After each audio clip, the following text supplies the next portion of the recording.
তো নমস্কাৰ বন্ধু বান্ধৱীসকল, আনলক 3 আচলতে আনলক 3 আজি 1 আগষ্ট আৰু এই 1 আগষ্ট তাৰিখৰ পৰা আনলক 3 আৰম্ভ, মানে আজিৰ পৰা আনলক 3 আৰম্ভ। তো ইয়াৰ বিষয়ত আমি আজি আমাৰ অসমত এই আনলক 3ৰ কি প্ৰভাৱ পৰিব বা এই আনলক 3ৰ কি সালসলনি হ'ব আমাৰ ৰাজ্যত, তাৰ বিষয়ে আমি আলোচনা কৰিম। তো বন্ধুসকল, ভিডিঅ'টো যদি এতিয়ালৈকে লাইক এটা কৰা নাই তেনেহ'লে লাইক এটা কৰি দিব, আৰু যদি চেনেলটো যদি ছাবস্ক্ৰাইব কৰা নাই তেনেহ'লে ছাবস্ক্ৰাইব কৰি বেল আইকনটো প্ৰেছ কৰি থৈ দিব। তো বন্ধু বান্ধৱীসকল চাওক, অসমত প্ৰযোজ্য নহয় নেকি আনলক 3.0 গাইডলাইন? কি ক'লে হিমন্ত বিশ্ব শৰ্মাই? তো আমি চাওক, ইয়াতে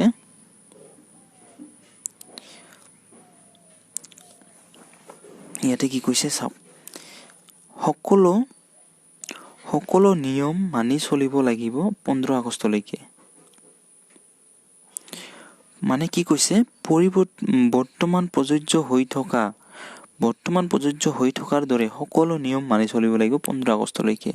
তো বন্ধুসকল চাওক, আমাৰ আগৰ যোনটো নিয়ম আছিল যে বেলেগ ডিষ্ট্ৰিক্টৰ পৰা বেলেগ ডিষ্ট্ৰিক্টত যাব নোৱাৰে, তো এই প্ৰচেছটো বা এই নিয়মটো 15 আগষ্টলৈকে চলি থাকিব।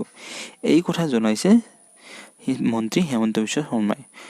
ৰাজ্যৰ পৰিৱেশ সমস্যাৰ সামান্যভাৱে উন্নতি হৈছে, গতিকে ইয়াৰ প্ৰতি লক্ষ্য ৰাখি 15 আগষ্টলৈকে বাহাল থাকিব সকলো নীতি নিৰ্দেশনা। কেন্দ্ৰীয় চৰকাৰে 1 আগষ্টৰ পৰা জাৰি কৰিছে আনলক 3.0। লগতে প্ৰস্তুত কৰা হৈছিল নতুন গাইডলাইন, কিন্তু অসমৰ ক্ষেত্ৰত প্ৰযোজ্য নহ'ব এই নীতি নিৰ্দেশনা। অসমত বাহাল থাকিব সান্ধ্য আইন। লগতে যিখিনি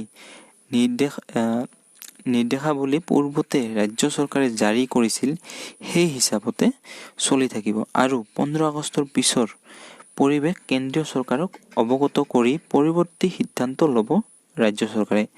এই কথা জানিবলৈ দিছে মন্ত্ৰী হিমন্ত বিশ্ব শৰ্মাই।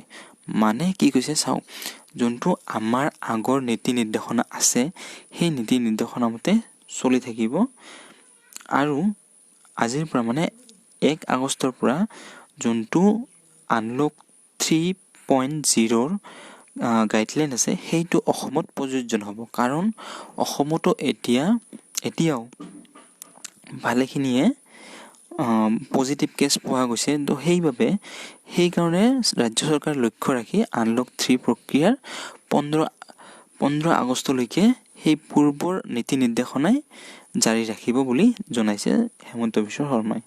তো বন্ধু বান্ধৱীসকল, এইখিনি আছিল আজিৰ ইনফৰ্মেশ্যন। যদি সেই ভিডিঅ'টো ভাল লাগিছে তেনেহ'লে লাইক এটা কৰি দিব, আৰু এনেকুৱা সুন্দৰ ভিডিঅ'বোৰ পাই থাকিবলৈ চেনেলটো ছাবস্ক্ৰাইব কৰি বেল আইকনটো প্ৰেছ কৰি থৈ দিব। আজিলৈ ইমানে, ধন্যবাদ।